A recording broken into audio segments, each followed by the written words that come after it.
Ia, pia le tua I le nei a fiafi. Ia, whaptai le tua, momo na avel vi inga mal whaptai le tua. Ia, ona ro na lofa mno na ngalei le nei aso.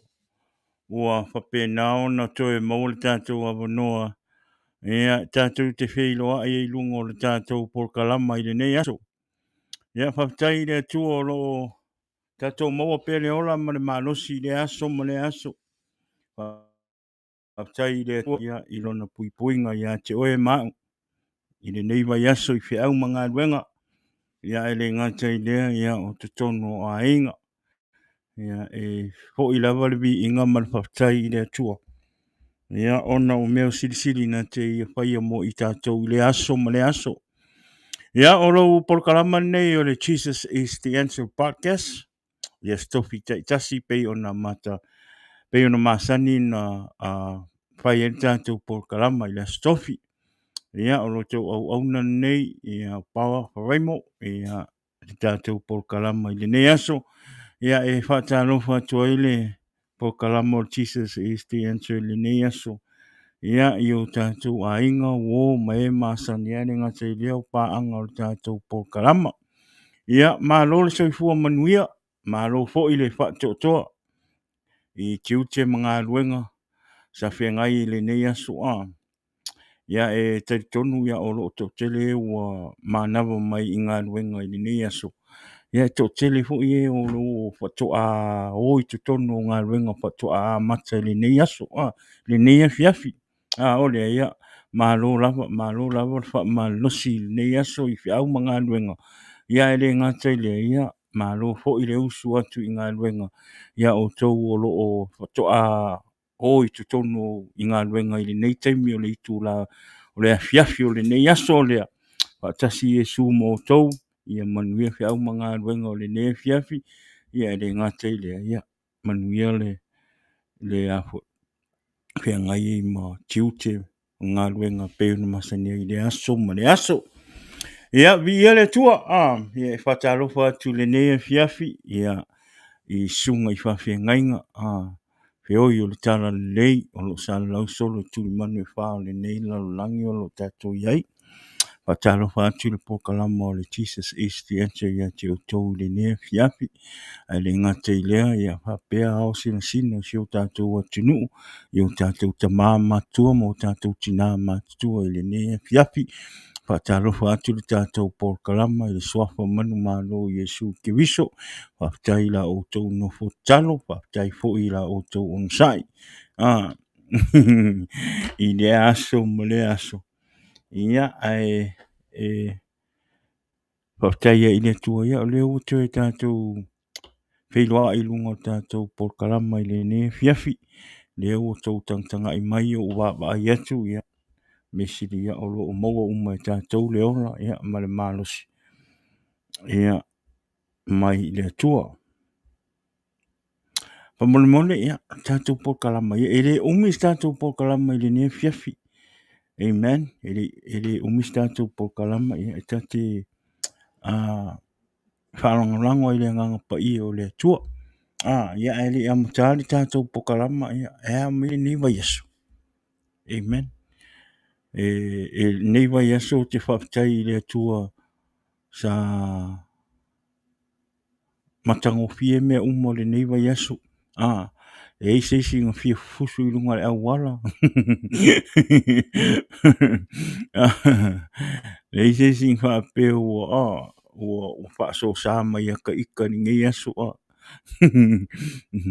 Ia whapkai le kua ua saulu ngei aso. O saungi aso wa le ise e fia fusi aka ika i runga le wala. Ia o te tonu ia o manuia uma o tau le alofa o le atua. Waptaia i le atua i le neiva i aso ia. Le o koe kasi a le aso whai ngā ruenga ia. Uma hola i o le neiva i aso i ngā ruenga. Ia tātou mālōlō fo. Waptaia i le atua ia o lo o maua pē le ola ma le mālosi e. E alu i le aso e whai ngā ruenga. Wāpo le tau singa o a inga. Ia a wale mea mo ia a le tātou te le ngā lulue. Ia e le lope whawhionga kausi o tātou a inga. Le ia māloa wha mālosi neiva i aso i whiau mga ruenga. Ia whamulmole aua hoi nei ngalo share tātou polkalama. Share tātou polkalama i le nea fiafi. Ia i lunga tātou Facebook. Ia ma le YouTube whamulmole. Whapeo e te le iloa le YouTube. Ia o ngai latu i lalo le. Ia hoi. Le link ngai ke alo e ke. Ia hoi. Ke alo search i lunga le YouTube. Peke kango kiriki ai. Ngai alu le ilunga le YouTube. Whamulmole share tātou polkalama. Subscribe le kako channel. Te kako YouTube channel. Whamulmole. Ia ai. Whaptai i le atua. ia o le nei pe ona upai atu ia o lo upai aso ia o matango fia le nei vai aso e se a vai aso ma me tupu ai o isi vai aso o le lei o isi vai aso o fa le lei fa tai le tua ia o lo o te tonu lo o manuia o mata tau le alofa o le tua ia te tonu fo ia e fo inisio o a inga o a fea i le maliuma le oti ia fa mai se atu le nganga o le atua i le nei fiafi ia mai le lau po kalama o le Jesus is the answer ia tio tau le nei fiafi ia o le tātou pol kalama o le schedule tātou pol kalama i le nei vai aso ia o le astona ia o le tūlai ono ia o le astona i fo i o le a tātou le whaatasi ai ma le sunga ia tala lei e se kia pe o mea na masani ai ona o nisi fo i fo fuanga wha le a inga ia o lo o pisielo na au auna o le mele o le a tātou le mafuta i ma le sunga ia tala lei ia te rei lopo le a le umi ia longo atu pea mwha i loa atu pea ia tātou po kalama i le astona ia o astona i la le o ia le sunga ia tala le ia le la au na tu ia te o tau le upo le atua ia i le astona amen le tu la ongo so o ne ingalo mai tātou te whaalongolongo i le upo le atua ma tātou wheiloa i lunga tātou po kalama amen ia o ngā le upo le atua e o ngale upo le tua e whinga le whawhanga i o tātou wola whaneanganga. I awane i alu le nei vai aso ni tele ni tātou o e ngā lurue ma sue o tātou tupe tau se o tātou ai. Ai ngalo i o tātou wola whaneanganga. E te tau ana whawhanga peolo tātou wola whaneanganga i upo le tua i aso uma. E whaina le i awane i ngalo i o tātou tangata na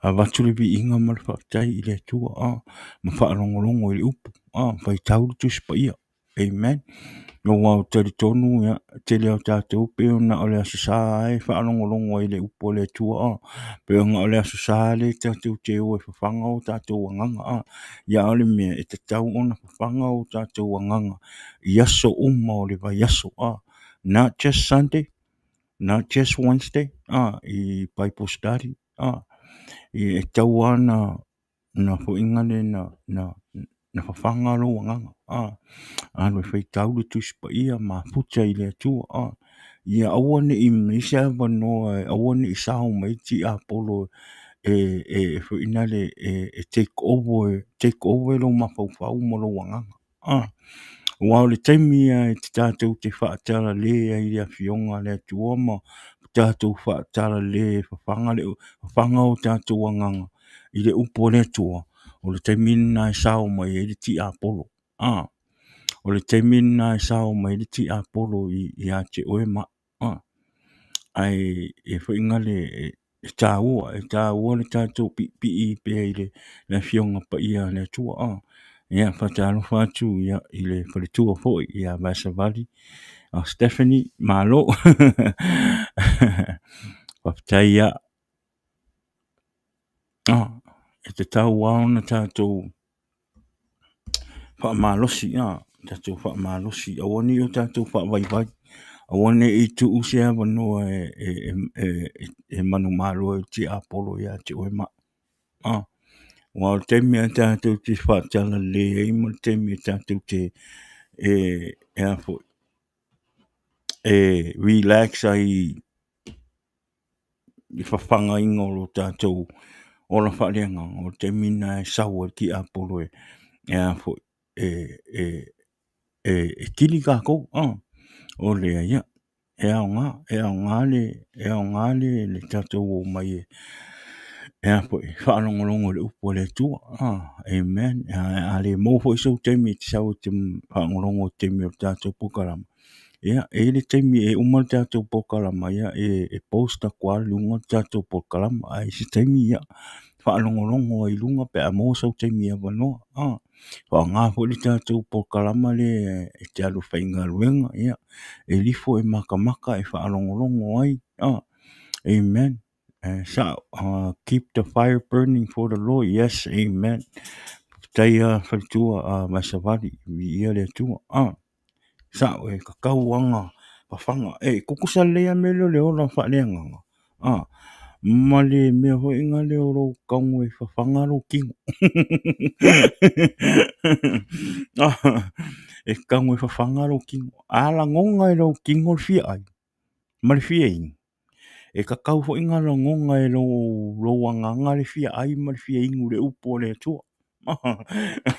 E le fia e whawhanga ro kingo. Ai ngā lo inga whanga le anganga. Amen.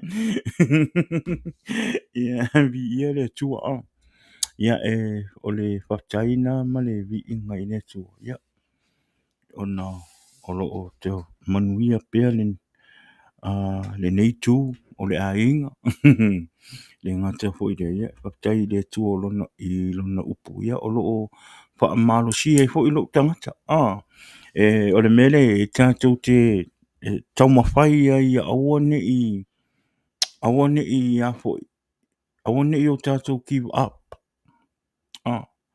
awane o tātou give up i le ola whaaleanganga. Awange e give up i le tua. So you gotta, e whainga le kakaunga e kaunga e whainga le whaise me moro veire i loka ngaka. Moro veire i loka ngaka inga i e ko mau le upo le tua.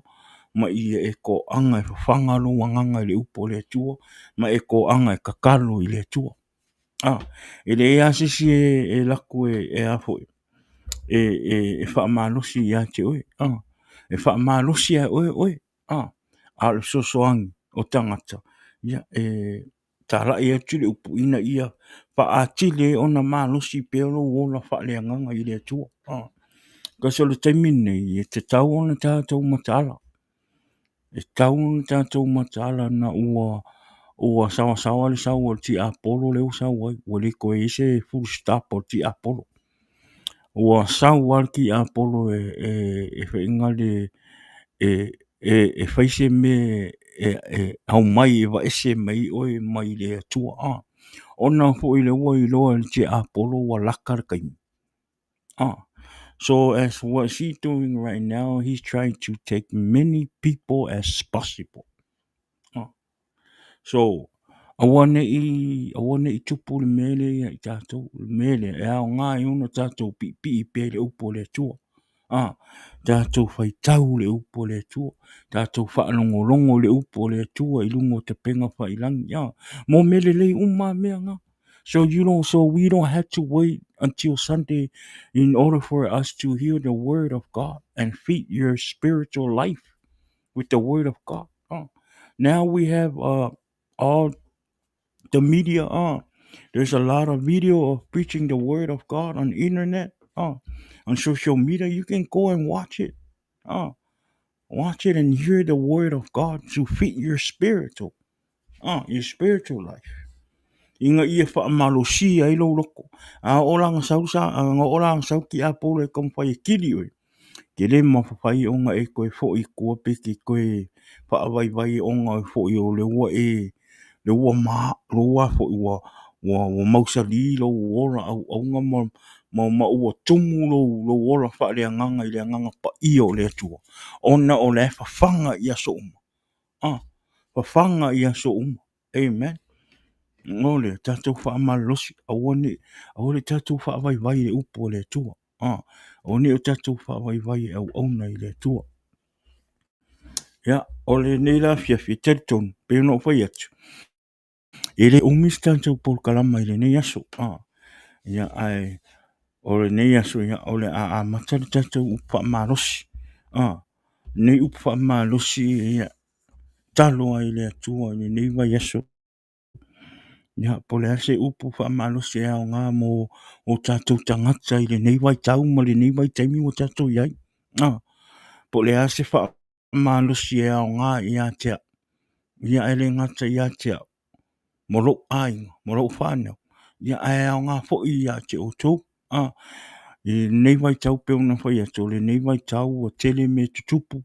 Ua tele le taritonu o tangata, tele le whaiti o tangata, tele le mui mui o tangata, tele le manatu wha mawalunga o tangata. It included the Christian people. E le ngaka fo i o la fia I mea lalulang. E lo o tutupu ai me whapene no. E le fo I tutupu tonu I tangata keusiano, ma inga keusiano.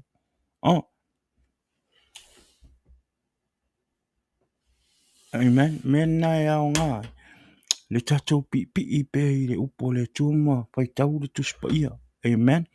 Mea na sa tatalu I le atua I le ne, vai aso ia I se upu. Se upu e ao ngā mo le nei taimi. E ao ngā mo le nei taimi le o langa le ua tatou iai. Amen. Ia. Ingo mai sau vai ngā amakai la I o kapoka nao.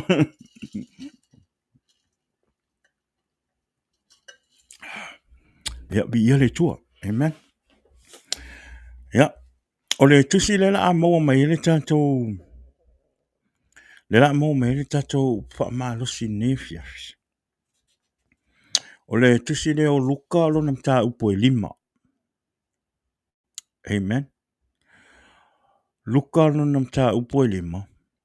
A olo na whai upo e 2 Se ia o le 2 Amen. A whai wo e lau tusi po lau telefoni. Ia. Su e whalau tusi a luka e 5. Luka alo nam tā upo e 5. A olo na whai upo e 2 Ia. Ma le 2 se ia o 2 Luke chapter 5, verse 27 to 32. Amen. Ia. Ala whai tawina. Lupu 2 whapea. Ua mawai e mea. Ona uru whafo ai lea o ia. Ua sila fia e ia le tangata ao la fonga e ingoa ia levi. Ua nofo I le fale e tali ai la fonga. Ona whapea atu lea ia te ia. Ina muli mai ia ia te a. Lusul malvalu. Ona tu ua lea e ia o mea uma. Ua tu lai ma muli ia te ia. Ua whaia fo'i e levi le whai ngā ai. Tele mo Yesu I lona whale. Sa I ai tangata ao la fonga. E toa tele lava. Maisi tangata e na toa. Oi. Maisi tangata e na tao oto. E a ai whaatasi mai lātou. A o Faraimo. Mo lātou tusi upo. Ua lātou mui I ona so. Ua whapea atu. Se ale mea tau te ai ma whiinu ai whaatasi ma tangata. Ao la fonga. Ma e uang sala. Ua tali atu. Yesu ia te I lātou. O e mālōlō. E le au ngā iai le foma. Na o e mamai.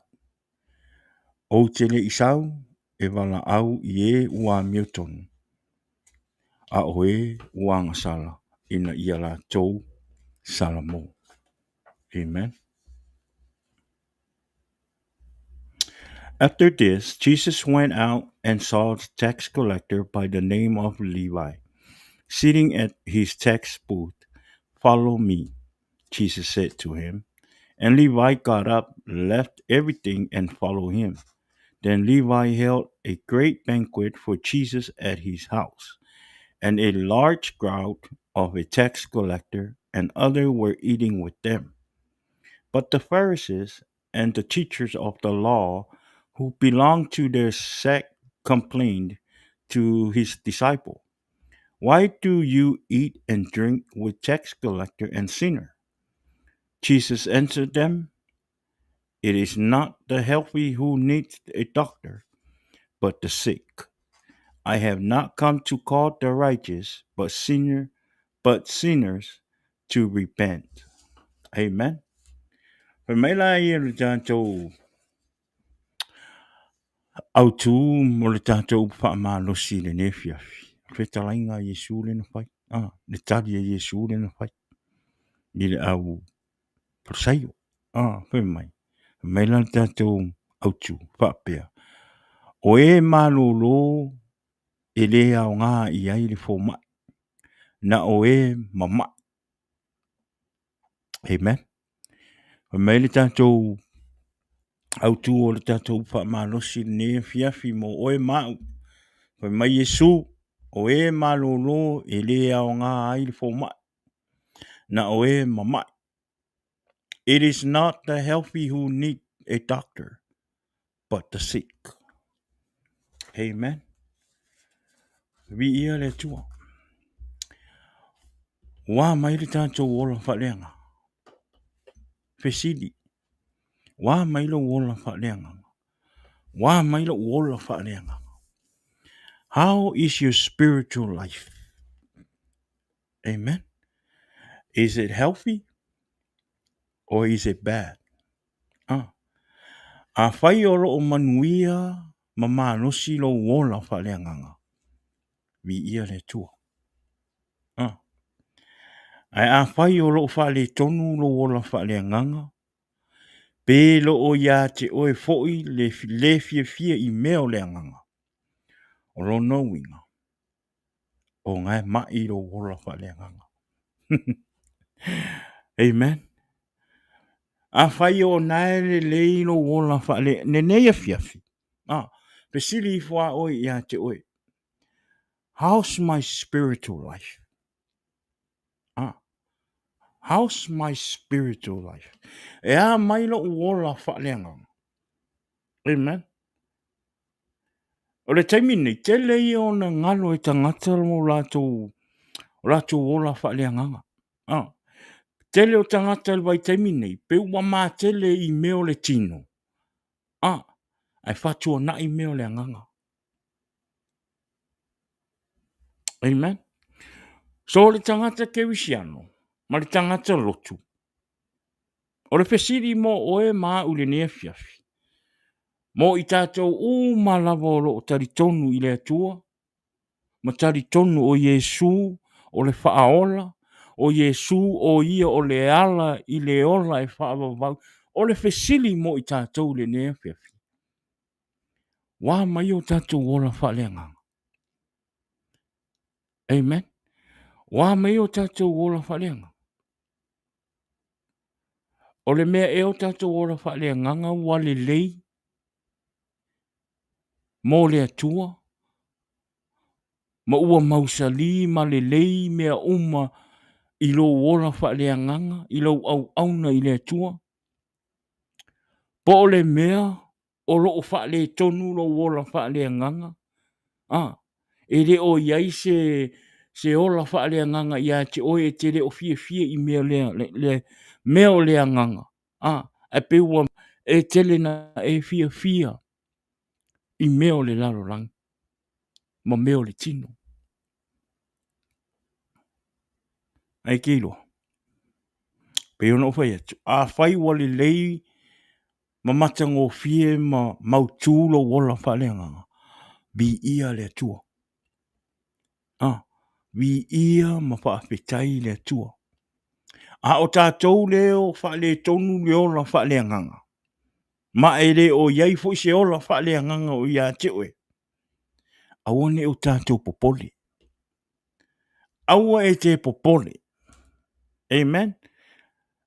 Pai mai Yesu. O le tangata mai. O le tangata. Pai mai Yesu. O e mālōlō e lea o ngā I airi foma. Na o e mama. It is not the healthy who need the doctor, but the sick. O Yesu o le fomai o anganga. Jesus is the healer of our spiritual life. Amen. See, Jesus said to the Pharisees and the teacher of the law, it is not the healthy who need a doctor, but the sick.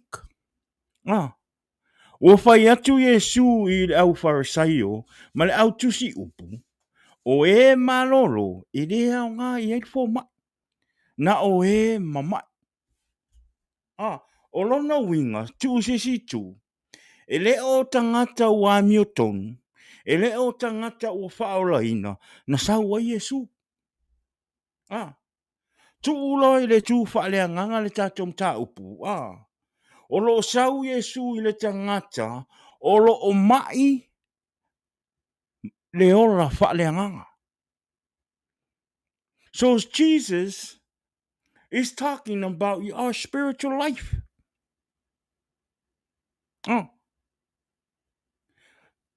Amen. Te leo tātou, le tātou teo, le whapeo tātou o la whalenganga, o le lei mea uma. Ai nei lo. No. Amen. Na tātou oa i le tua, na tātou oa i aso sā, tātou te vivi i le tua, ma whaafetai i le tua.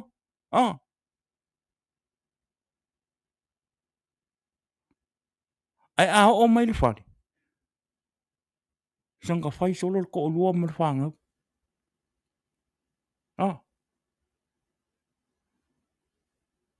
O le mai whale nganga na.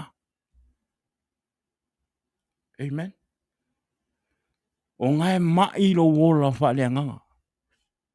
A whai e te au auna i le atua. A whai e te le lei lumo tangata.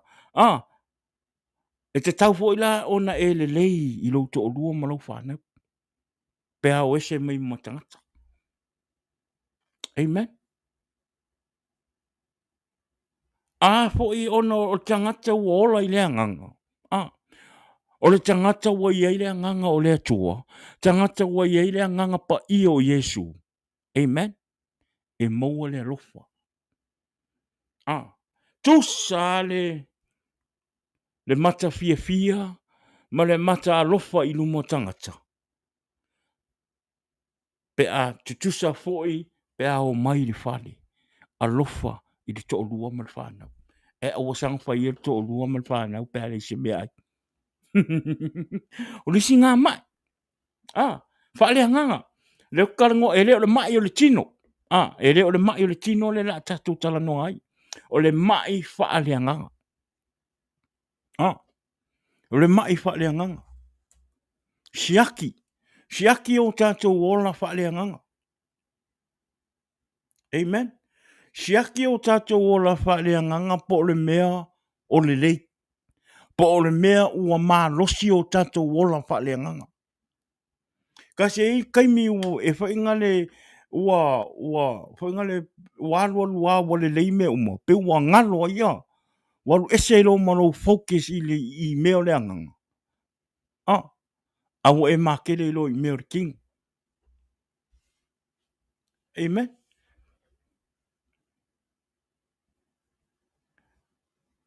O le tātou tusi la le whaitau. Tātou tusi whaitau le tātou whaitau ai. O le nga wa ai Yesu le tala ya Levi ina ua wa ai Yesu ya Levi. Na wala au ina la i Yesu Levi e sau e tamunumuli mai ate. O na alu la i o Levi e whaile ainga kele ai latou whale. O le la tātou toi me le titi ai tua. Ona toi tātou o mai e lona i se i wha sino ma wha i loa le fina ngalo o le atua. O lo tau ma whaile atua e wha mālosi i tātou le nefia. Ai le i tupu la le mele. Le la tātou o i tua. Amen. Sa iei mai sa wha mālōlō e Yesu. Before le kaimi le i sau Yesu i whafo malifane sa e wha ai e lo ia Levi. Sa iei mai sa wha mālōlō e Yesu. Amen. Sa iei le mai mua o le mai mua whai mai. O le mai mua o le wha mālōlōnga o le tangata le pela. Whai mai sa iei Yesu i le ai. Ma sa i lo atu e le tangata le maua le pela Yesu. Ma ua ia whapa ma whai atu i a Yesu. A whai e whina ngalo i ai e te mawhaia o na whaamama i a tea. O lona fisiri lea na whai, le fisiri lea le pela na whai a Yesu, temi o wa ai atu le pela, o sa wali mai Yesu. Anu atu lola i o le pela, latu lo whapa u. Whapa u i alu, ma whai a Yesu, a whai ua e fina ngalo i ai, e te mawhaia o na whaamama i a tea. Na e sau le ma reko e tasi whai upo e whasfuru, tau le whalima, na e whai mai, ua saule le pela i a Yesu, ua ai oi i a te ia, ma to o tuli i a te ia, ma ua whaapea mai, a whai ua e fina ngalo i ai, e te mawhaia o na whaamama i a tea. Amen. Whai mai la, i whai mai ona muti vale leo le alofa o Yesu i a te ia, ua apa atu lona a au, ua pai atu i a te ia, ma whetalai atu i a te ia, o te loto i ai. I nā mama ia oi, ua whetalai atu o ia, o na tea lea, o le mai le pela, i a te ia. O na mama i lea o ia, o na matua vavao atu lea o Yesu i a te ia, ma tuu ina atu loa ia i a te ia e anu. Ua whaapea atu foi i a te ia, ia oe, nei e tau atu sina tala e tasi, a ia e alu, ma whaani oe i le osi taulanga. Ma avane o mea na polo a iai mose, mo lou whaamamaina, e whai ma whailonga i a te o tau, i a te i la tau. A ua anu atu o ia, ma matu ata la i atu lea mea, o i lea, ma whaasala lauli tala, o lea e le i toe mawhai ai e ia, ona maliu whaali i le ai, a ua no nofo i mea tu ufua, ua la tau o ane fo i a te ia, mai i tu uma. Amen. Mark 1 verse 40 to 45. A man with leprosy came to him and begged him on his knees, "If you are willing, you can make me clean." Jesus was indignant. He reached out his hand and touched the man. I am willing, he said, "be clean." Immediately left him, he was clean. Jesus sent him away at once with cleanness. Jesus sent him away at once with a strong warning. "See that you don't tell this to anyone, but go show yourself to the priest and offer the sacrifice that Moses commanded for your cleanness as a testimony to them." Instead, he went out and began to talk freely, spreading the news. As a result, Jesus could no longer enter a town openly but stay outside in a lonely place. Yet the people still come to him from everywhere. Iona. Ole maina na mālōlō e Yesu. Tusa ole na alu Yesu e tala. Tala i le tala le i a te ia. Ma mālōlō mai. Le ana tau nu ulon tala. Ole tangata o loo malosi. Ele mo o mier fo mai. Amen. Ele mo o mier fo mai. Nga o kangaka o lema mai. Tatou wa ai fo ere ia. Ere ia luifo a sisi e wifo le pela. Isi ka mālo lea. Le pela lea. Ia Yesu. Ngā alu a le pela nga ua wa ai ako. Usa wali mai Yesu. Amen. O lona wha atua tua. I lea tua. O lea sa ia tuli vai i luma o Yesu. Whai mai na ai oi atu ia Yesu. Ina ia wha mālōlō ia te ia. Amen. Do you know in our spiritual life, tu o le tātou tū whaaleanganga, le mai whaaleanganga. This is one of the illness that most of us have in our spiritual life. O nisi nei o wha mai o lo o mamai ai o tātou ora whaaleanganga. Tele a o tātou wa wha apea o lai le lei le ora whaaleanganga. Ai leilo, o lai matua le pela le ora whaaleanganga se tulou. Se tulou. Awane I whaale tino lo tātou whaalongo. Whaaleanganga. Whaaleanganga me lo tātou whaalongo. Whai mai, e ese le lei ma le matango fie. Ma meo tangata fo inga le mau le anganga. O le mau le mai, o le mai le ora whaaleanganga. Le pela le ora whaaleanganga. Pengo o whaiaku. E longo fia ka ngaka o lai mai le ora whaaleanga. Memel ka ngaka fo inga le peongo fai aku. E ese ale le lei ma le matango fia o winga I lumo o tangata. Pe a alu I le lotu. Pe whailoa I fo I matangata. Amen. Ai a o loa le whale. Ma koa I whai a le whawhini. Amen. Ma koa I whasi a pe o kingia le whinge. Pe o kingia le whangau. Pe a wale ese mea ai. Le ngata fo I lea, o le loko ia, o le loto ia a smile mai, mahai ma whata rofa, ai matua le pela le loto. I le loto le anga I a te oe. Lisi le mai to telo tangata wha o la inga le iei. O le loto o le anga. O le loto o le anga. Le sina mafuanga e aki le inga mai lo wola wha le anga. O le anga o lo loto.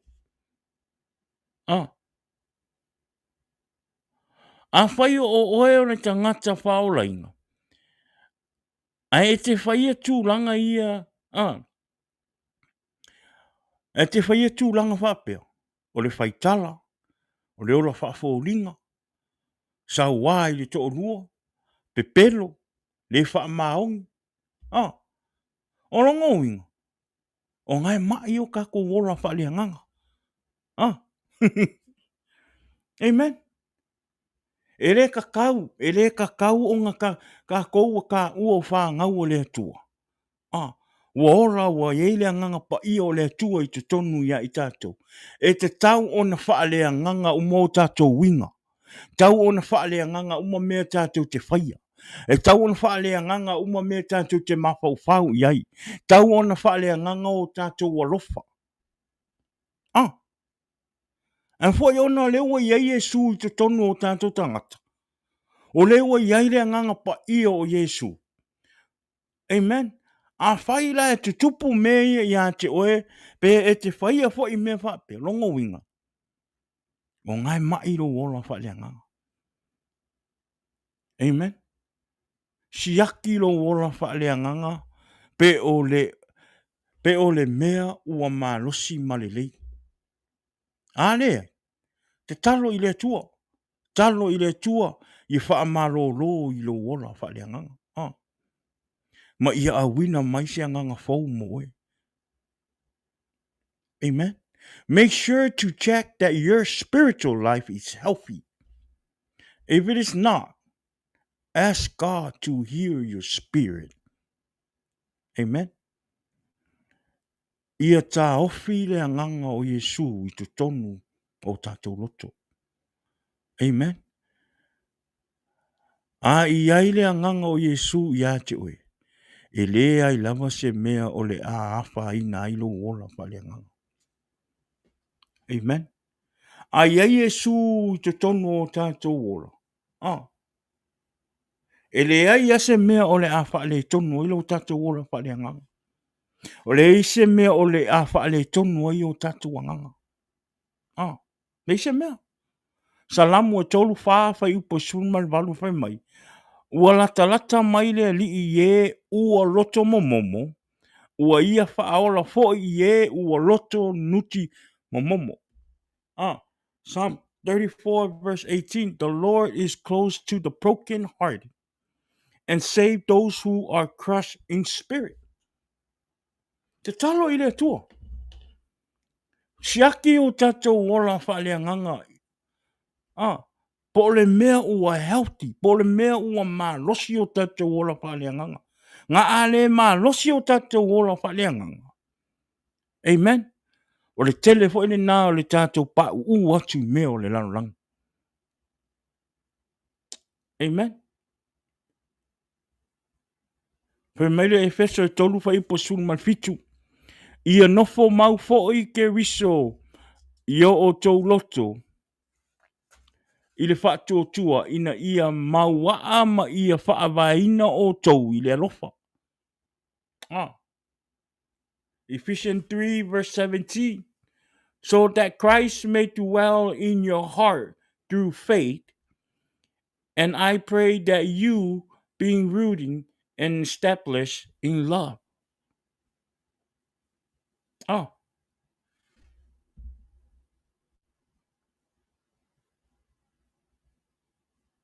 Amen.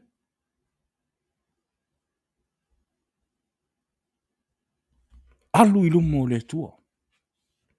A whai e te nau ia whape ngā ona hiolo wola whaaleanganga. To tuli i lumo le tua. Amen. Wala au i le tua. Wala au i le tua ina ia whape nā ona pai mai ona au i lo wanganga. Ina ia whape nā ona ola pe ai Yesu i tu tonu o lo wolanga. Amen. Ia awane i mawhatia o tātou wanganga. Ia awane i maua o tātou wola whaaleanganga i le mai o le pela. Amen. Wale mai le pela. Kele i o me tutupu. E tele me o le tino i le atotoa. Si tu loua.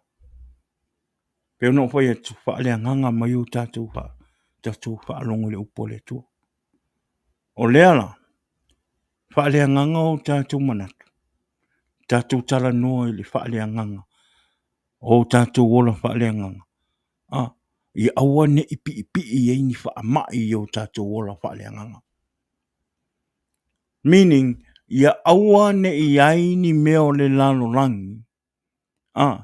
E pi i lo wola whaaleanganga.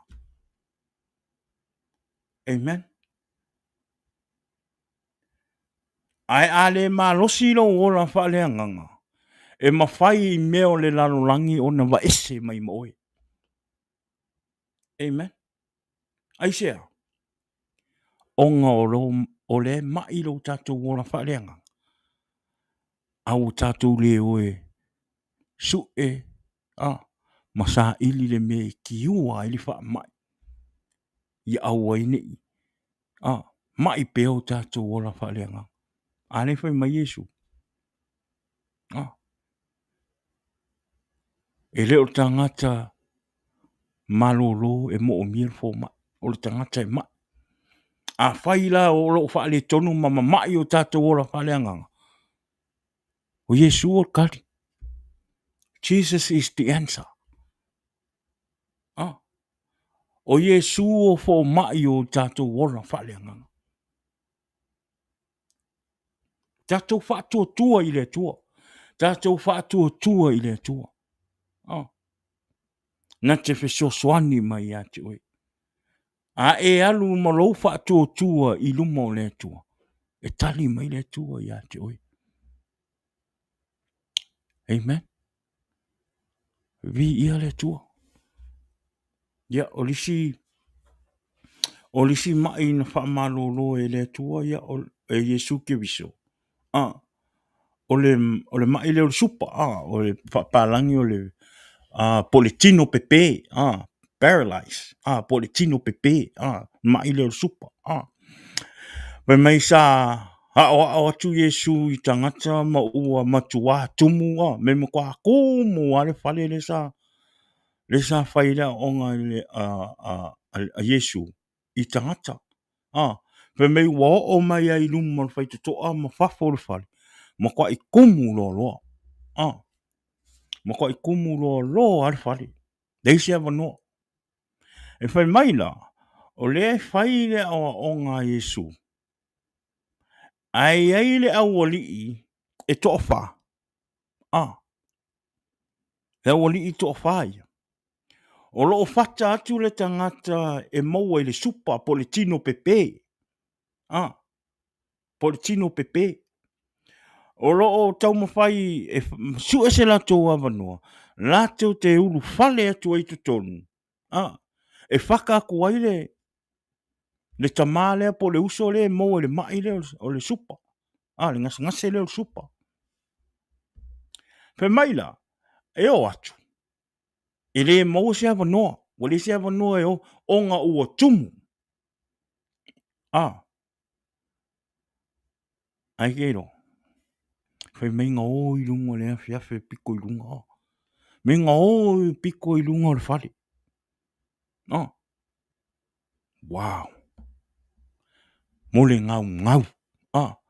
Mole ngau. I le whaorakanga. A se kako o, le mareko I lua, fai upo I lua ma le tōru. Le lau kango oko aku. Ngai fai mai, mareko I lua, fai upo I lua ma le tōru. Fai mai. Ona poto mai ai leo tangata I tō tele. Ua le tō e ofi. Ua o lava I lumo le whai toa. Ona fola atu lea e ia le upu ia te I lātou. Ua o mai nisi ia te ia. Ua au mai le tangata supa. O loo fata ina mai e le toa wha.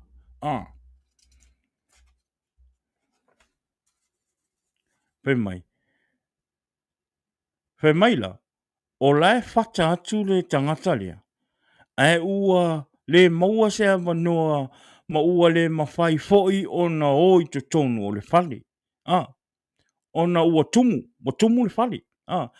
Whai mai ona lātou o lea I lunga o le taua lunga o le whale. Ma tala le taua lunga. Ma tuu ifo lea o ia I lalo I te tonu o le whale. Ngai sadu whai poi whama lima whai mai. Ua le mawhai foi e I lātou ona whaalata atu ia te ia awa le motu o tangata. Ona lātou ta tala lea o le taua lunga o le whale, ua tonu ifo ia te ia, ona lātou tu ifo ai lea o le moenga, o loo ta oto ai le supa. Ua sila fia I Yesu lātou whaatua. O na feta lai atu lea o ia I le supa. Lo uata li ua faa mangalo ina au angsala.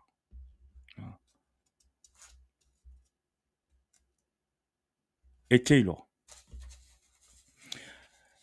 le tātou por kalama I le nefiafi. O le faa taita inga le lei, ma le faa taita inga sili, lea mo oe maao. Le tangata keusiano. Ia tātou maua le loto alofa, ma le faa tuatua. Moni, I lea tua. E tātou te fata atu ai o tātou a inga, o ma e masani, o lo o pepe, amen, take too low. Ma maua o lātou, ora whaalea nganga I le supa. Amen. Amen. I lea tua. O le whaataita inga le leilea, mo tātou tangata keusi ano. E mawhai e ona tātou o I luma o lea tua. E whata atu ai o tātou a inga, O tātou o. Ma he masani, ma he tātou te alolofai. O loo maua o lātou wola whaalea nganga i le supa. O longo winga, ma kwa i le ai a se o langa whaalea nganga i tangata nei. Pē a koa leo la whaalea nganga. Ma kwa i paralyze sa leo la whaalea nganga. This is the good example. Po le ale whai ngata, po le ale o langa o rai o tātou ahinga, o rai o tātou wō, o rai tangata tātou te alolofa i meo le lalorangi. Aua e te whaavai. Tātou tangata keu si ano. Whaatua i le atua. Tātou whaatua i le atua. Na o le atua, na te mawhaia mea uma. Amen. O tātou wa ai e le tofa.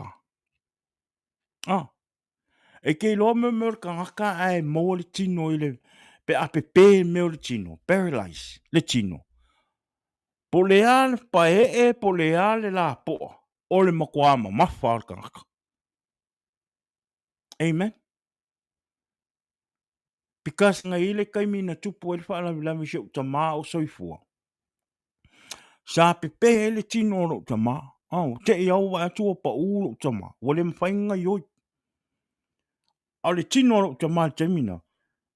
Pengal se lau something le mamafa. Pa o kaimi nga wa maa se uta maa. Ke la koe si i melo ka maa si i mai ave konga kawa. Tone. E pei e koru se lau paunga lau ke si ia. Le mamafa. Whaarunga kui laka kua. Pa o ka maa si o ka maa le ngā kaimi. Ai ngofo lama e kako mafo fau le ko whālea. Le alo lofa o ka o ngei uso po i le kangaka le mai. Ia makua i o ale loko lofa ia i lako. Ma le whaakua i le akua. Inga ia wha mālōlō inga kangaka le mo le supa. Amen. Fe mai e o ako ele mawhainga o i kukongu. Ele mawhainga o i kukongu o ngalea. Fe mai ua komu. Amen. Le alisi mea na whai.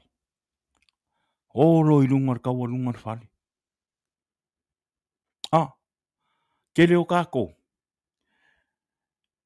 E wala uinga no kako e lea kua. E kake o ako ulo e whairenga luenga lea kua. Ai ke fiu ai whai aku ai le whaalongo ka ngaka pe ke fiu ai whai aku e o yeise suinga. E give up lo. E give up lo. Ke le whai o kako ke usi ano a kakama whai ave o kako ahinga. O kako uso. O kako kuwhawhinge. O kako wo. E ave ilu mo lea kua inga ia sui leo langa. Inga ia kau mawhai e au mai. Ma kuu meo leo langa. E au mai e ave leo la mo lea kua. E fiu e whai a kua e le aia. E give up lo. E give up lo. Ai ke lo e ko whare. E re give up ai re kaiminga. E re give up ai. They find a way. Ngā mau ai la ua li ia. Le awala. Ngā mawhai e o ngā kuu waku le kangakale i lumo o Yesu. Inga ia wha mālōlō. E ke lo. So se mea e kuu i loko. E whaia. E whaia mali mauki ngoa. Ma e whaia se i longa ua. Kau ngule mele ke mga oi. Ai e whaia se mea o ngā wa ai ngā kangaka, pe ke whaia se mea o ngā, just to do it. Ia e umia e give up. E umia e give up. Me laringa. Tātou kangata ki wisiana.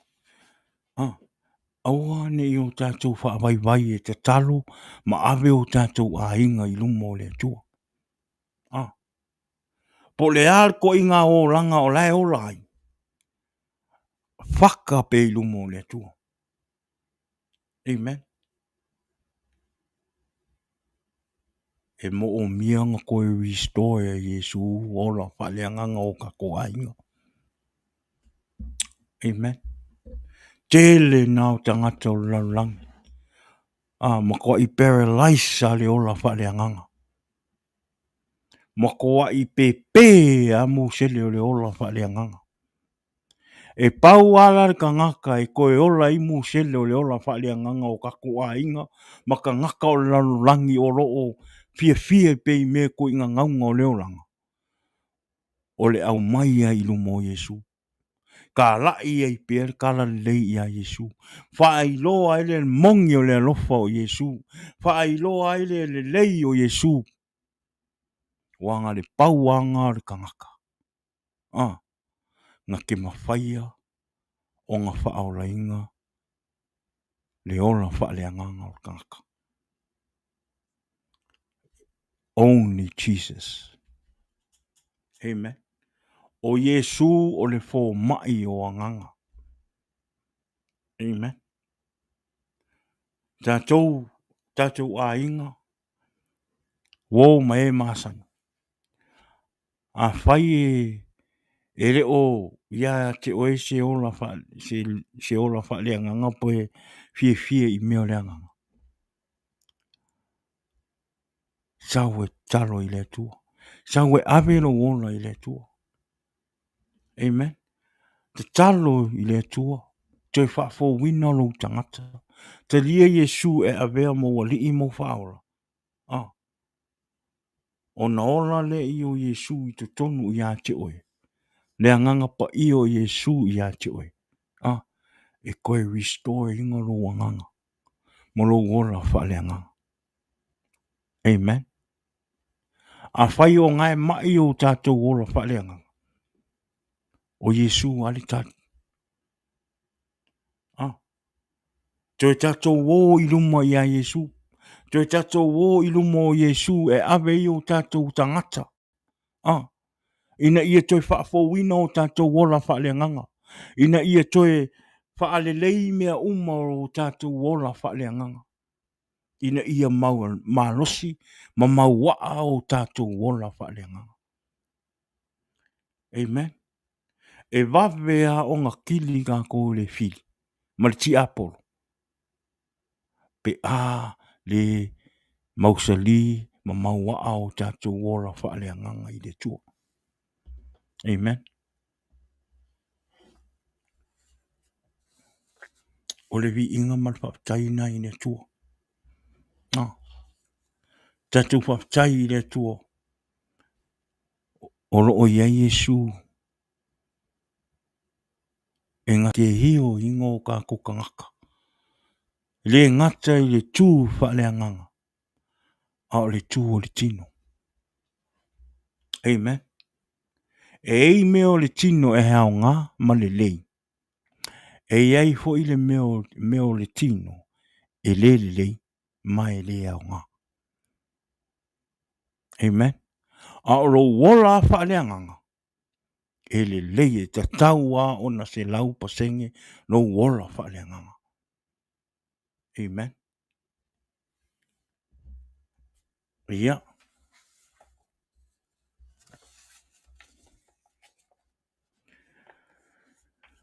Tatou mai lo la ia I le ina wa uma ona wa uma ona wha mālōlō ina I Yesu le supa temi wa uma na tui fo ina I lalo le supa wa uma mai lunga I le tumtumu le po o lunga le apaika o le tawalunga le whale. Me ona umala ia ona vai atu Yesu. Ua whaamangalo uang sala. Amen. Ona whaamālōlō la ia Yesu. O tau silafia, o tātou silafia umaltala. Leala. Ina ua umala ona whai uma. Lela tātou o le me le tātou tusi whai tau. Le matanga o le tātou. O leala ua uma. Le ua uma ona whaamālōlō le mai o le supa. Mai o le pela. Whemei ua ofo ka ngaka. Ua ofo ka ngaka i le kaiminga ua kūra i lunga le supa leo le iska māloa le ngā maua i le tino pepe. Mai ua tui lunga ma awe lunga moenga māli. Me ua ofo ka ngaka. Ma ua whiwhiwhi. I le vāvenga le ngā whai e Yesu. Whamela ia o na maea la i o me. O na saula i o me na saulola i Yesu i whafo.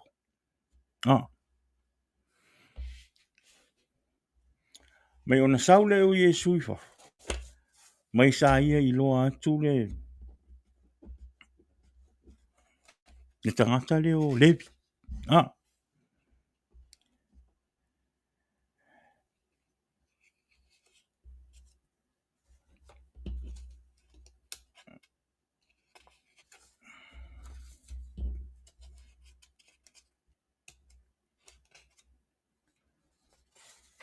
Le teimi lea na luatu a Yesu.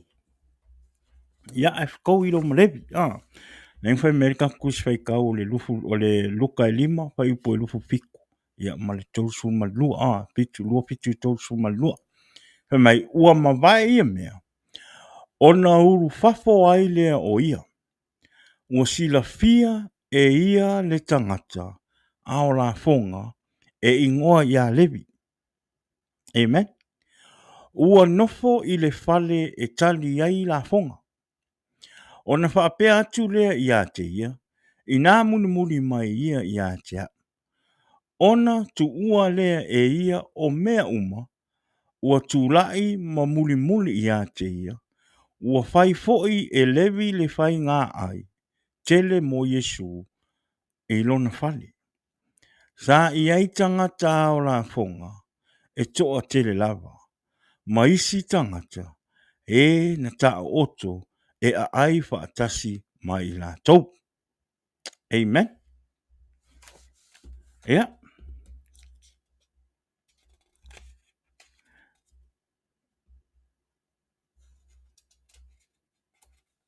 O leala ua luatu Yesu wa. Ua luatu Yesu kau atu ya Levi.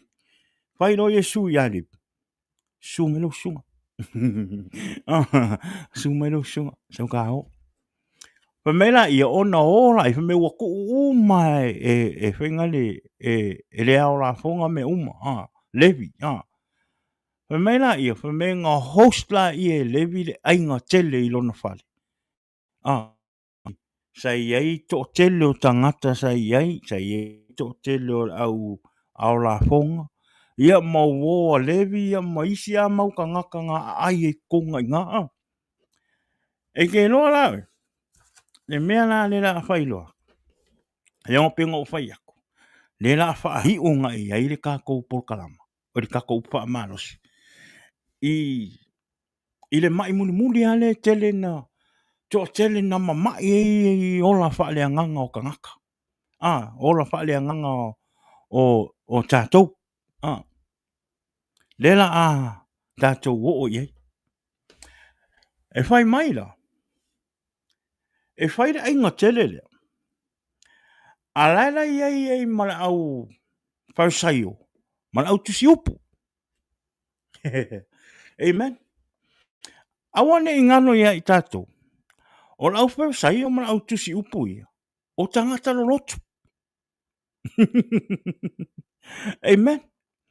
O tangata lo lotu, o tangata i whai tofi. Amen. I te tono lo lotu. La tu te auna i lea tua, la tu te iloa lea tua. E whai mai la. o le whaile ainga o le whaile whiwhianga Iesu ma levi ma woa levi ma au la fonga uma lau whai ngā ruenga. Le whaile lato tau sa mingo le ai. Ia, ngā ba ai aku war ka ngaka.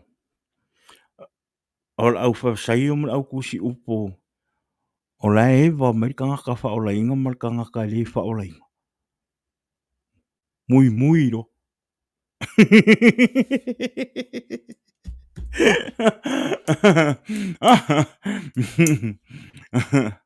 Ngā ba ai aku war ka ngaka loku lea. Le whawsai o lea. O lai ewa mai o lea li ila leo tam. Ewa aku la ewa mai tami o.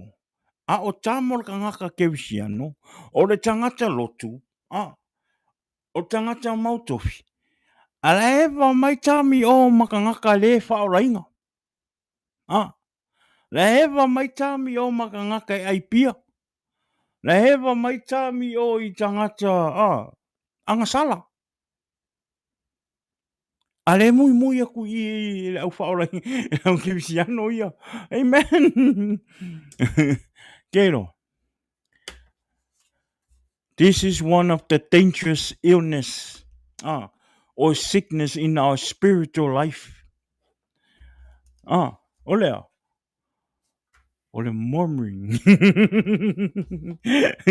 Ole murmuring. Ole mui. Hey. E se whainga mai o au leo whai mai.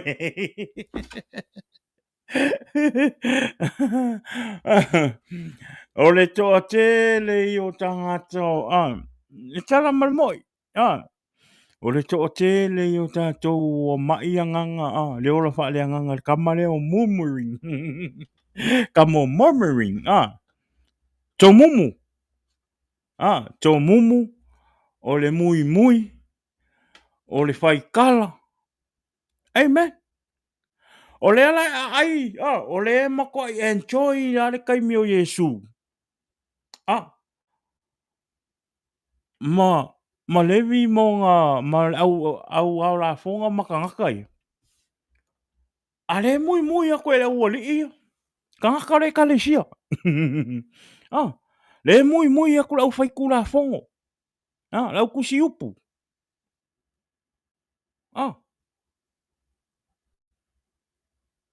Le lau whai ako ia. Le lau whai ako ia. Whaingale wa mui. Wailoa ako e whaingale. E lau whasai. Whai e lo ma le mui. Whai ako lo ma lau whasai o whai mai. O whasai o. Ma o la tau tusi upu. Ua la tau mui I ona so. Whai mera ia. Ua whapea atu. Se ale mea tau te ai ma whieinu wai whaatasi ma tangata ao la fonga ma uanga sala. Amen.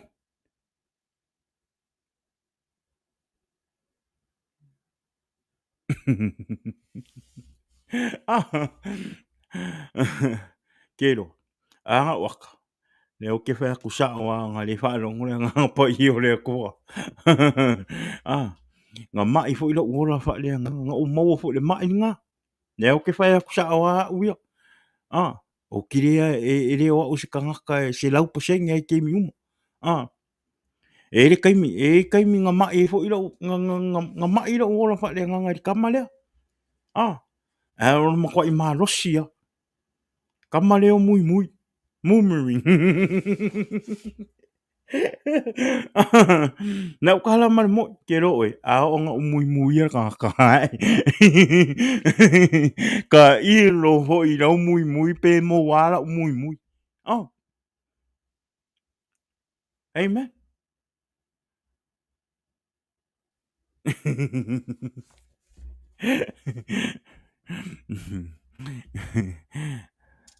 Kero. a whai e ke maka mai nge fia ngai ki whai e mea ngā mui. A wangi ngaro ia oi. O ngā mkwa I mai a rou ora whale ngā ngai ka manga.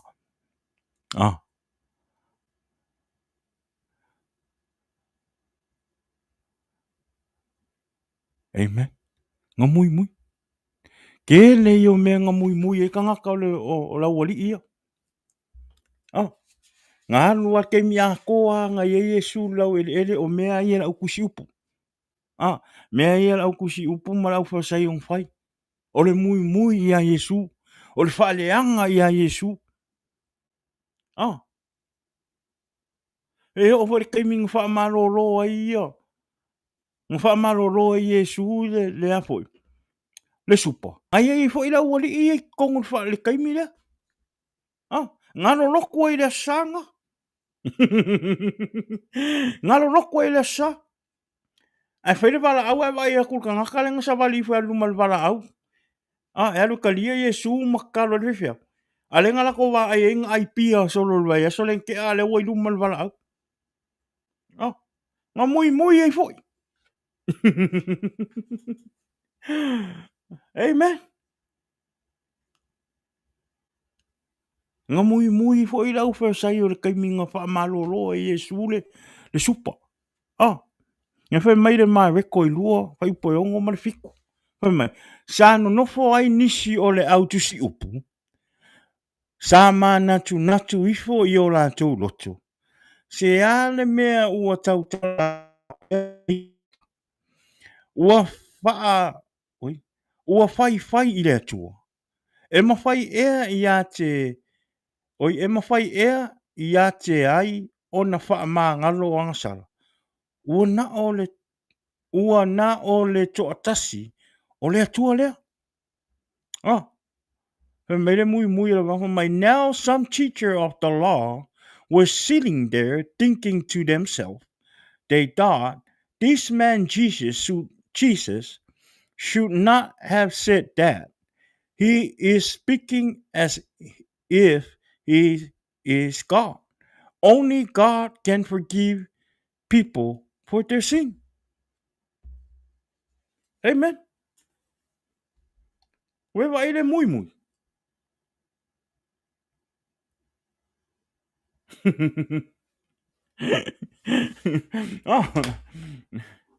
Kwa iyo, ele lok. Alai mai le ola whale nganga ele mui. Ka ke oisi si iyo kako lima I le akua. Kako ke vivi I aku I le akua. I aso sa uma. Ma kako whaalongolongo le upu le atua I aso sa uma. Alai mai o kako ola whale nganga I le mui. Amen.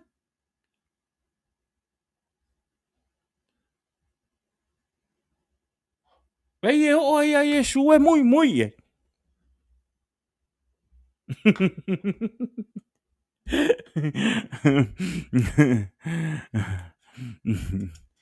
E o lela. O lela ua uma. O lela ua uma nga mui e la wali I. Yesu I le kaimilenga. Ale o le kaimi o saua Yesu e wheilo ai ma levi. Ia ma whailako ainga ma fia. O longa winga. O le whai mai o lau o kangakanga sala. O le whai mai lau wali ia lau whausai o ma lau kusi upo mei o le ai ma kangakanga sala. O longa winga. A ka ulolo winga o le ai ma kangakanga sala. Includes everything. O i lau ka le pe whale. Le ai e inga. O le ai au wingu pia. Au ai drugs. Le au le usikai. Le au mulilua. Amen. Le au foi ai. Le au mui. O le iei uma inga. Ale o aku lau loko.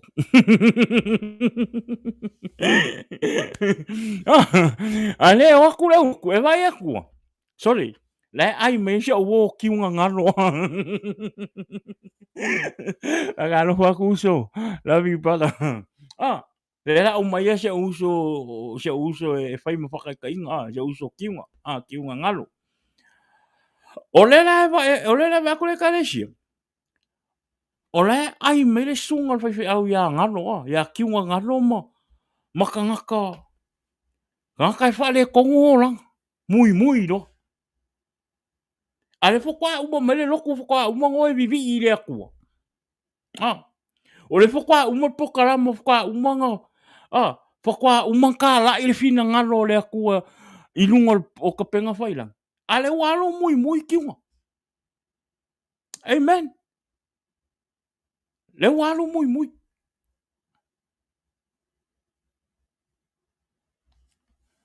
Keilo. El mo kwa ile ia sa nga ka keo e vivi. Ah. Ka keo e vivi I le akua. Ah. Makako o I le aso sa, ma le aso sa I le loko. E wha alongo le upo le atua. A le mai o kako o la wha le anganga le kamale o mui. Amen. A whai o ngai ke mai le, ngai mai lo o la wha le anganga ko I ngā mai le ngā. O le mui. O ka kauonga e kuri vai I le akua ma e wha kakalo mo e whako ese I le akua. O ka kauonga e kakalo I le akua. Wha mole le li I. He healed my spiritual life. Ah. Wha mangalo I a kia. Ah. Koe wha maro siaro o la wha leanga. Ma o a uma me o lo o pipi I ma wha lave I lo o la wha leanga. Wha mole le li. Wha mangalo I a tia. A wina mai se lo to fau I a tia. Ah. Ina I o to sau mo lo wha maoni I a tia. Amen. Vi le tua. Leala. O leala o le kaimi o le o whaide. La wa umanga mui e la wa li I Yesu I o le vavenga nga whai e Yesu I le supa po le lenga o mai lenga before mai lunga mai kawalunga o le whane. A le fo I la wa mai I le ainga. Ah, o le mea la lau ke fia ilo.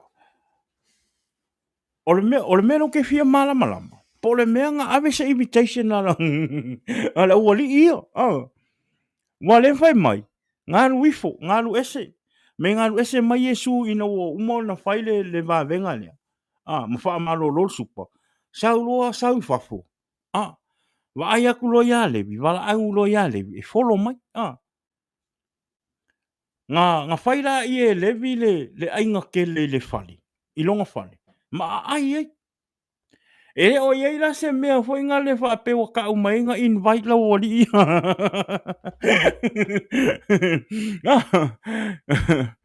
O lisi le mea anga ke ia o aku ngaka. Ah, ki nganga le isa invitation e kaunga luako. Ai anga o yo. Onga fai kala mare mui. Ah. Manga o iei lopo le ane mena kupu yo. Nga sau lola ia. Wa umaronga ai wa maonga. Sau lola ia lo fai mui. Ah. Ma mui ka ngaka le ma ngai o mea ai.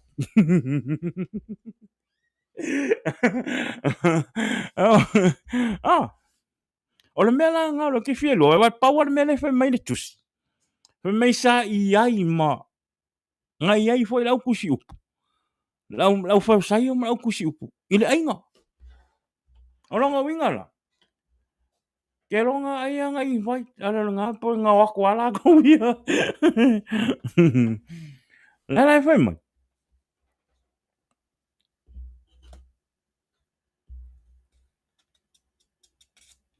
Mui lo mala wali ia. E aku la la wali ia. Lo winga. Kare lo po le meanga ai mua mui ai po le meanga mui mua ai ai. Ah. Wale fai mai. A o Faraimo. Mo la tau tusi upu. ua lātou mui I ona so'o, ua whaape atu. Se ale mea tau te ai ma whiinu whaatasi ma tangata hao la fonga. Ma e uanga sala. The Pharisees and the teachers of the law who belonged to their sect complaining to his disciple, why do you eat and drink with tax collector and sinner? Ukako wa ai ko mumu ra wali. Fai le invite ko ai makafa. Ai aku foi ko mumu. Waku mui Yesu. Kelo. This is the most dangerous sickness in our life. Kamaleo ko mumu. Ole mui. Murmuring. Ere o se mele le. Whai o le tātou te whai o le tūlanga. Ere o tātou ni tangata kewisiana. Ere o tātou. E o whai atea, pe ono o whai atu. O anga o mui e ka.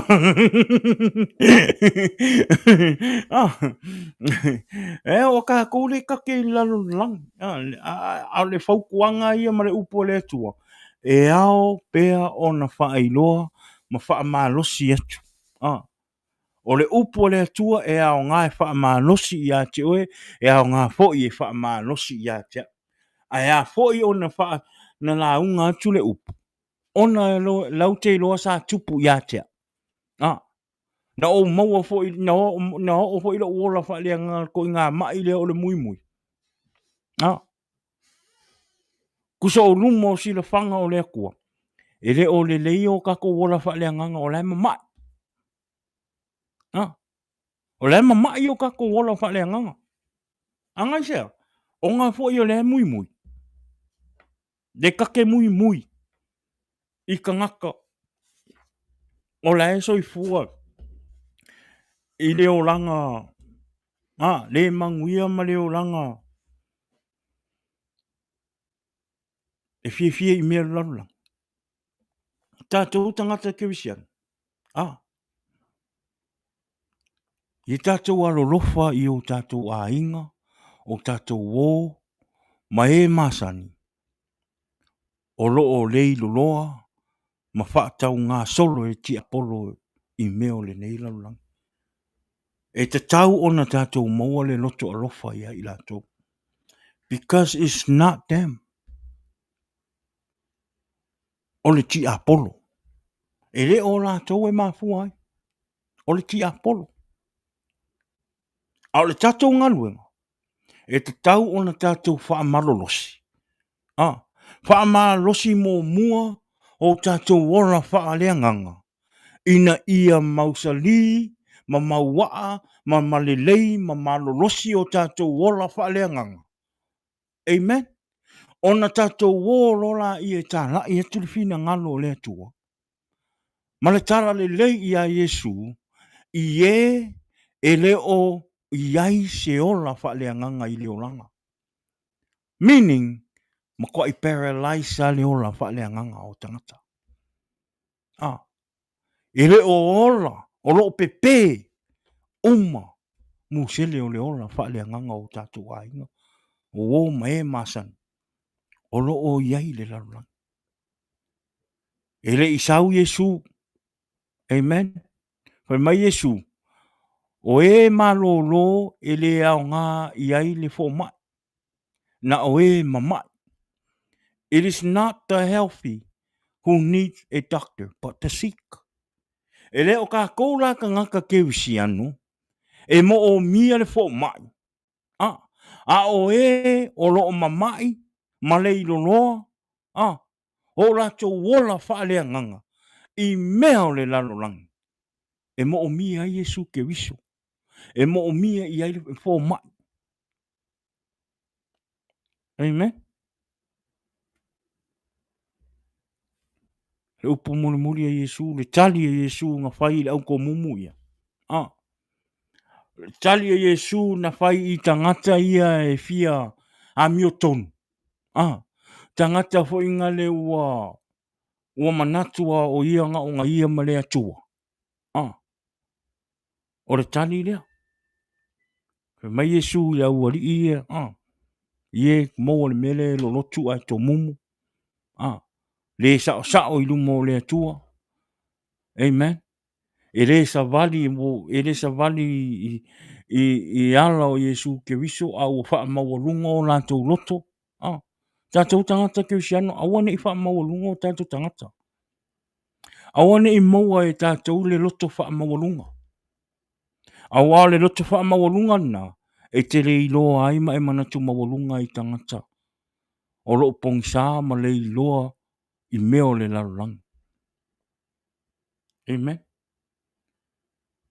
Our people out there and our family are still out there in the darkness. They need us. They need us. Tātou tangata whaoraina. Tātou tangata o ua whainga le ua ora ma mausali le o langa mo le atua. Awane i o tātou nofo nofo. O le taimin nei o tātou. This is our time to go and help our family, our friends, our people that needs help to bring in to Jesus. Ai awane i tau solo mua ia i tātou tangata keusiano. Tangata lo lotu. Tangata whaoraina. Ona tō mumumu, ma whaikala, ma mui tangata o le larurangi. No. It's not supposed to be like that. It's supposed to be our way. Ka kau o ngā whaamamaingo kako wola whaaleanganga. Wa kau o ngā hio kako wola whaaleanganga. Inga ia mawhai e kako o ngā kako o au mai, ma koso mai o kako a inga, ma o kako o o lopong sā i meo le larurangi. E awangi korosolo mua ia i kako. O ngā whaitu langa le manuia. O le kusikusi lima. O le mui. Amen. Ma le wa aia lalo i tangata o loo. Fie i mea larurangi. No. Remember. E le aia ma sesio kako e le i ui mai le olanga lea. I was there too. Ngo ui mai le olanga lea. Nga kako feola mai a e le i whapen kako mai lo kako whaola inga ma kako no. Nga kako iei mai o. Lea lau su inga o kako olanga. Leo au mai e lea kua kako masui o kako olanga. Ma hio o kako ola whaaleanganga. Ma ua aveo kako ola whaaleanganga ma nganga ma losi. O tātou loa le suama lie. O tātou loa le matango fie. O wāwenga ma le alofa o le atua ia i tātou. E te tau loa lan tātou o e tā lai atu tangata o tātou a inga. Mo tātou o ina ia lātou maua le manuia lea. Amen. O lea le manuia lea. O le talia o Yesu e avea ma ali i mawhaola. Amen. Ma au auna i le atua. Ma wha maoni i le atua. Ma tari tonu i le atua. Ma usita i le atua. Amen. O lea lau o umanga whai a, lau wha umatu le tātou porkala, tātou wha manosi. O lea lau o umao na whai le, mea le saunginga lea au whao saio ma au pusiu. Lako mui le ngawhai. Hei mai lo martali Yesu. Hei mai. Ua tali atu Yesu ia te ilato. O e mālōlō e lea o ngā iai le foma. Na o e mamai. Listen to this. Me munmuli. Hei putosu malua. O te le isau e wala au i e ua mio tonu. A o e ua ngasala ina ia lātou salamo. Amen. There you go. And there we have it. That's the word of God. More for you and me tonight. Ina ia toe whaa te pai o tātou ola o tātou tangata, ma toe whaa mautū, o tātou ola wha lea nganga mo le tua. Koe siaki o kako ola wha lea nganga, po le mea ua mālōlō ma mālosi o tātou ola wha lea nganga. Ia aua ne i aini me pi o tātou ola wha lea nganga. Ia aua ne i aini mai e a whainga i o tātou ola wha lea nganga. Amen. Olea, whai mai Yesu. E le o tangata mālōlō, tangata mālosi. E mo o mier fo mai. A o e o lo o mamai. Meaning, o e o lo o mamai o la tau o la wha lea nganga. Ma e le o iai lava se o la wha lea nganga. Ua na o meo le tino e fia ai. Ua le iai a sisi mea. Amen. Olea. Pai mai Yesu. O te le isau e wala au i e a meo tonu. A o e ua ngasala. Ina ia lātou salamo. Amen. So tātou uma o loo iai pēr mo tu tono le pongisā mo fifie i mea o le nei laulang. Pai mai Yesu. E le isau Yesu mo e a mea tonu. A isau Yesu mo oe maha u le tangata ngasala. Ina ia tātou maua salamo. Olea. Le nei a fiafi. O le upa mālosi nā mo oe maha u le nei a fiafi. A whai o loo whapena o loo e fifie i tu ina naunga o leolanga, ma fifianga o leolanga.